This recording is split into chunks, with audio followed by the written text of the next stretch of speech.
प्यारे विद्यार्थियों नमस्कार। आज हम लोग क्लास 10th केमिस्ट्री में पुनः आज हाजिर हुए हैं और क्लास 10th का केमिस्ट्री में हम लोग अध्याय 2 अम्ल भाष्म और लवण पढ़ रहे थे और पिछले वीडियो तक हम लोगों ने अम्ल और भाष्म के विशेष स्थितियों को पढ़ा था, पीएच मान को समझा था, प्रकृति के द्वारा उदासीनीकरण क्रिया को समझा था और लवणों एवं अम्ल और भाष्म के उपयोग को देखे थे। आज हम लोग पढ़ेंगे लवण। आज हम लोग पढ़ेंगे लवण, साल्ट। परंतु अगर आपको लवण ज्यादा बेहतरीन ढंग से सीखना है और लवण बहुत अच्छे ढंग से आपको सीखना है तो आप थोड़ा सा रेडिकल को पढ़ें, मुल्लक को पढ़ें। ऐसे आपने मुल्लक पहले भी पढ़ा है, क्लास 9th में आपको मुल्लक जरूर सिखाया गया होगा। फार्मूला बनाने का विधि, सूत्र आपको जरूर सिखाया गया होगा। अब अगर आप नहीं सीखे होंगे तो आज जरूर सीखिएगा। तो आप पहले लवण पढ़ने से पूर्व आज हम लोग को पढ़ना है मुख्य रूप से क्या, लवण हम लोग का पढ़ना है, लवण, साल्ट। लेकिन इस लवण को पढ़ने से पूर्व आपको पहले मुल्लक पढ़ना चाहिए ताकि हम आपको और बेहतरीन ढंग से लवण को सिखा सकें।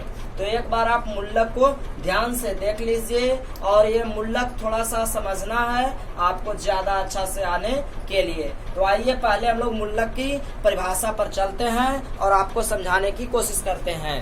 तो देखिए, मुल्लक परमाणु अथवा परमाणुओं का समूह, परमाणु अथवा परमाणुओं का समूह। मेरे प्यारे मित्रों विद्यार्थियों, आप 10th में हैं तो आशा है परमाणु जरूर समझते होंगे, या आप निम्न कैटेगरी के निम्न क्लास के बच्चों को भी परमाणु की समझ होना चाहिए। हर एक तत्व का एक एटम यह जो है परमाणु को भी दर्शाता है। तो इस तरह से हम लोग कह सकते हैं कि जैसे उदाहरण के लिए यह एक NaCl लिया तो हम लोग कह सकते हैं कि यह एक परमाणु, एक दो परमाणु, इसमें दो परमाणु है। उसी तरह हम लोग कहें कि MgSO4 लिए तो इसमें एक मैग्नीशियम का, एक सल्फर का और 4 ऑक्सीजन का परमाणु है। इस तरह से हम लोग परमाणु जरूर जानते हैं। नहीं तो एक बार और देख लीजिए, अगर हम लोग ले लिए AgNO3 सिल्वर नाइट्रेट तो इसका मतलब है कि यह आपको सिल्वर है एक परमाणु, नाइट्रोजन एक परमाणु और ऑक्सीजन 3 परमाणु। इस तरह से 3, 4, 5 परमाणु है और यह कुल मिलाकर एक अणु है, यह यौगिक है। तो आइए हम लोग बात करते हैं मुल्लक पर। परमाणु अथवा परमाणुओं का समूह, क्या, एटम या ग्रुप्स ऑफ एटम्स, परमाणु या परमाणुओं का समूह जिसका निश्चित संयोजकता होता है। वैलेंसी आप जरूर जानते होंगे। तो संयोजकता कहने के तात्पर्य से नहीं जानते तो मैंने आपके सीखने के लिए लिखा भी है। परंतु आइए, परमाणु या परमाणुओं का समूह जिसका निश्चित संयोजकता होता है, रासायनिक अभिक्रियाओं के बाद भी अपना स्थिति स्थिर रखता है अर्थात नहीं बदलता है, तो वह रेडिकल्स कहलाता है। रखता है अर्थात नहीं बदलता है तो वह मुल्लक कहलाता है। तो वह क्या कहलाता है? तो वह मुल्लक कहलाता है। उदाहरण के लिए आपको हम एक बार समझा दें।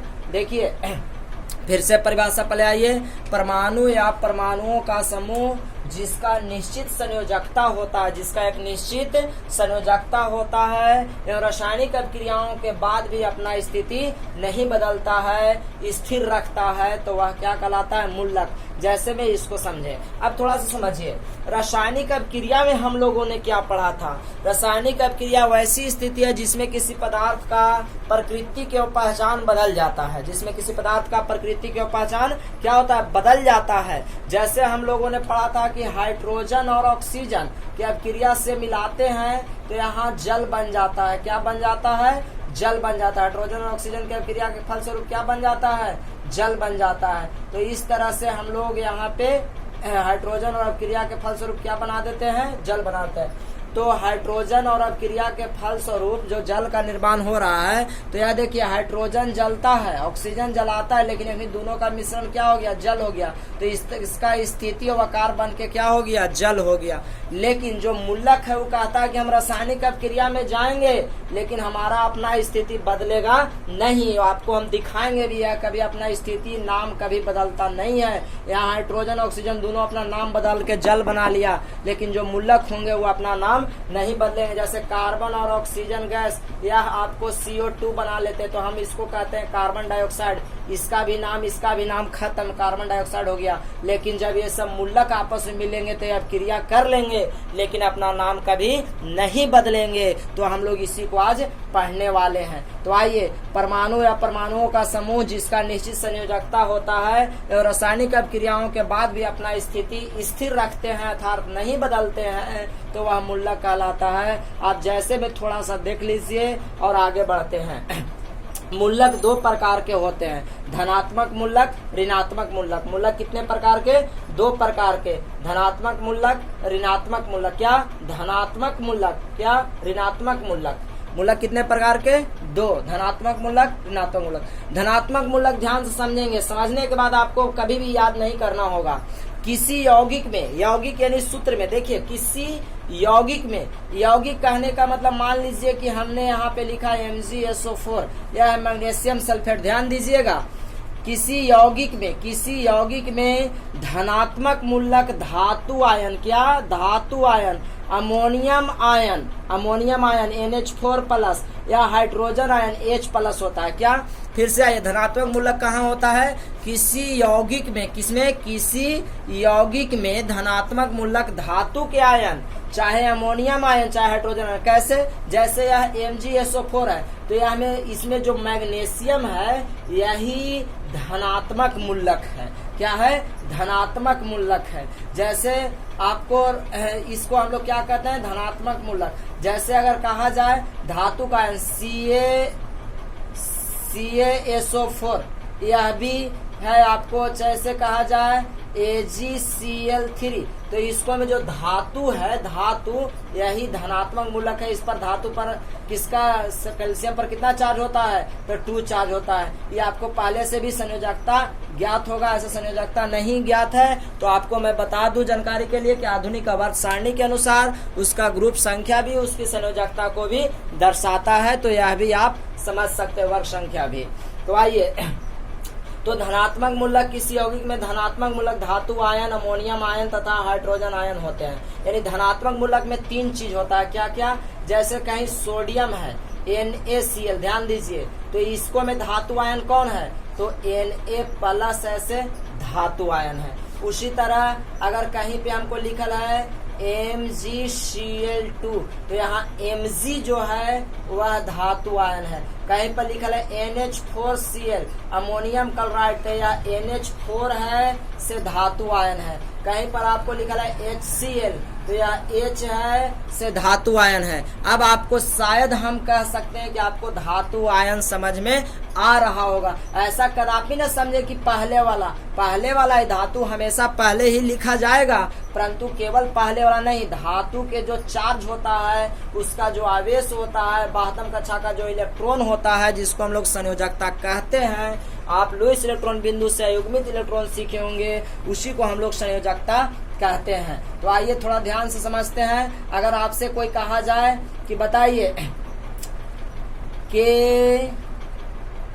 KCl, पोटेशियम क्लोराइड में धातु आयन कौन है, तो यह क्लोरीन है से धातु, माफ करिए, सोडियम है से धातु आयन। और सोडियम पर संयोजकता कितना होता है, +1 होता है, यानी इसका संयोजकता 1 होता है। उसी तरह अगर आपसे कह दे कि MgCl2 में आपको MgCl2 में धातु आयन कौन है, तो मैग्नीशियम +2, यानी संयोजकता 2 है, और मैग्नीशियम ऐसे धातु आयन है। अब हमको हिसाब से आपको धनात्मक मूलक जरूर बुझा रहा होगा। तो किसी यौगिक में धनात्मक मूलक 3 प्रकार के, चाहे तो धातु आयन रहेगा, चाहे तो अमोनियम प्लस रहेगा या हाइड्रोजन प्लस रहेगा, यही 3 प्रकार के धातु आयन होते हैं। हमने आपको लिख दिया है, देखिए इधर बगल में संयोजकता लिखा है, यहाँ क्या लिखा गया है, या यह संयोजकता को लिख दिए हैं, जो ब्लू पेन से लिखा गया है यह संयोजकता को दर्शा रहा है। सोडियम 12वीं कक्षा में 1 इलेक्ट्रॉन 1 संयोजकता, मैग्नीशियम 2 संयोजकता, अल्मोनियम 3 संयोजकता, ये आपको जरूर ज्ञात होगा।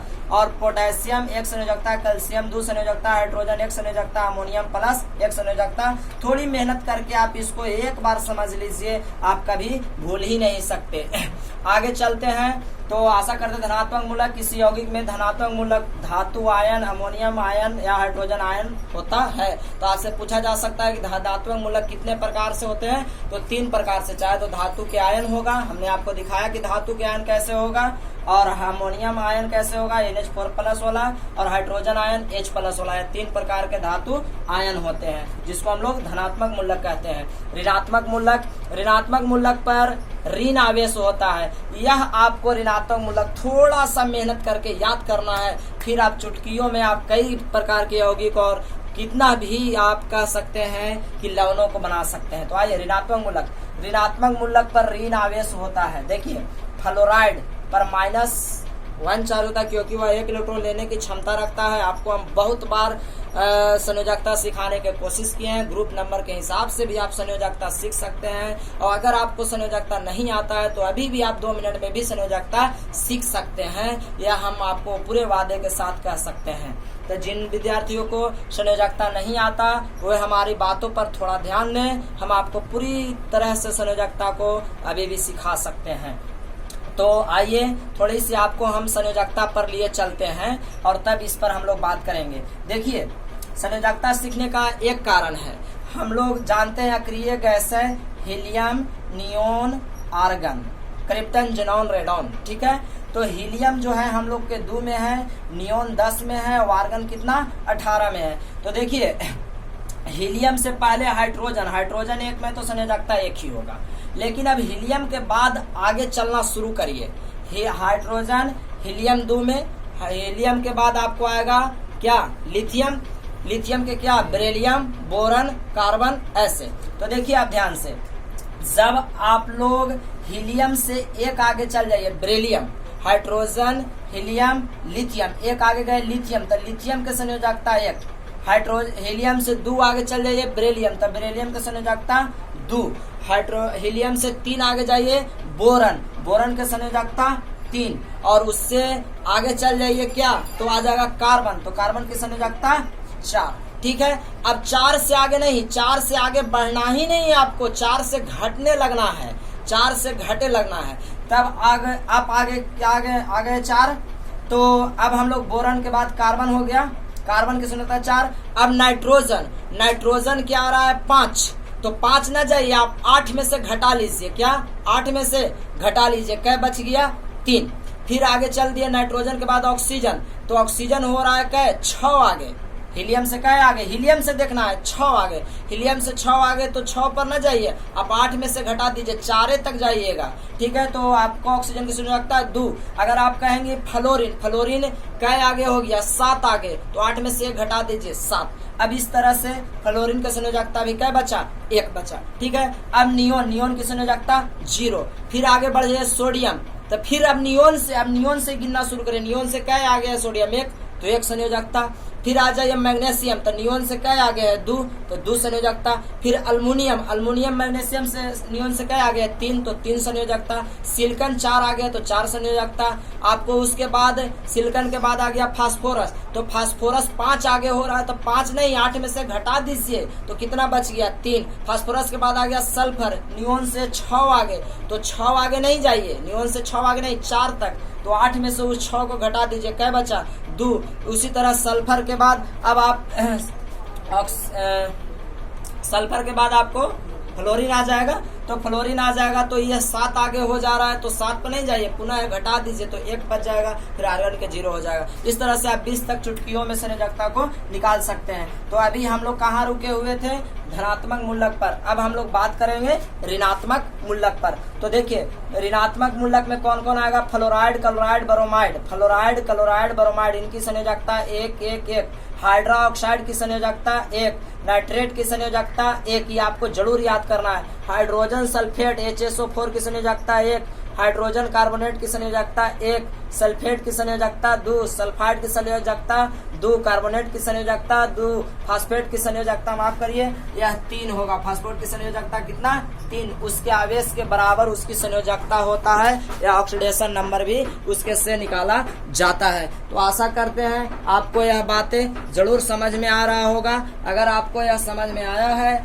तो हम जस्ट ही आपके लिए आगे एक वीडियो उपलब्ध करा रहे हैं, जिसको भी इससे भी काफी इम्पोर्टेंट बात हम लोग अभी सीखेंगे और सूत्र बनाना सीखेंगे। तो आप कृपया कर अगला वीडियो को जरूर देखें ताकि हम आपको आगे के सूत्र को सिखा सकें।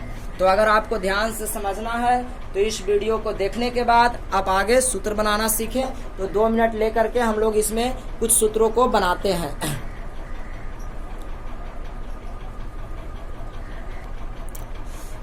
प्यारे विद्यार्थियों, वीडियो काफ़ी बड़ा होने के कारण मैं आगे की वीडियो में अब आपको सूत्र बनाना और लवणों के बारे में पढ़ाएंगे।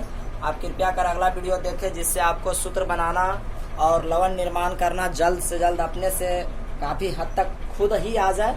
इसके लिए आप अगला वीडियो जरूर देखें। अगर आपको यह पसंद आया तो प्लीज़ लाइक और शेयर करना ना भूलें, और आप अपना उत्तर कमेंट बॉक्स में ज़रूर देते जाएं। तो आपके लिए हमारे पास एक सवाल है जिसका आप उत्तर कमेंट बॉक्स में ज़रूर दें। हमारा आज का सवाल है ऑक्सीजन का संयोजकता कितना है। ऑक्सीजन का संयोजकता कितना होता है। ऑक्सीजन का संयोजकता कितना होता है। आपको ए चॉइस में है 1, बी में है 2, सी में है 3 और डी में है 4। तो आप अपना उत्तर हमें कमेंट बॉक्स में जरूर दें। हमने आपको बताया कि हीलियम से गिनना शुरू करिए, फिर नियोन से आगे गिनना शुरू करिए। तो हीलियम से आगे गिनिए और 4 से ज़्यादा हो जाए तो 8 में घटा दीजिए। तो ऑक्सीजन जो है आपको 6 आगे हो जाएगा, तो 8 में से 6 घटा दीजिए, वही आपका संयोजकता होगा। तो आप अपना उत्तर कमेंट बॉक्स में जरूर लिखिए। वीडियो को पसंद आए तो लाइक और शेयर जरूर करें। चैनल सब्सक्राइब न किए तो सब्सक्राइब भी जरूर कर लें। तो अगला वीडियो आप जरूर देखें।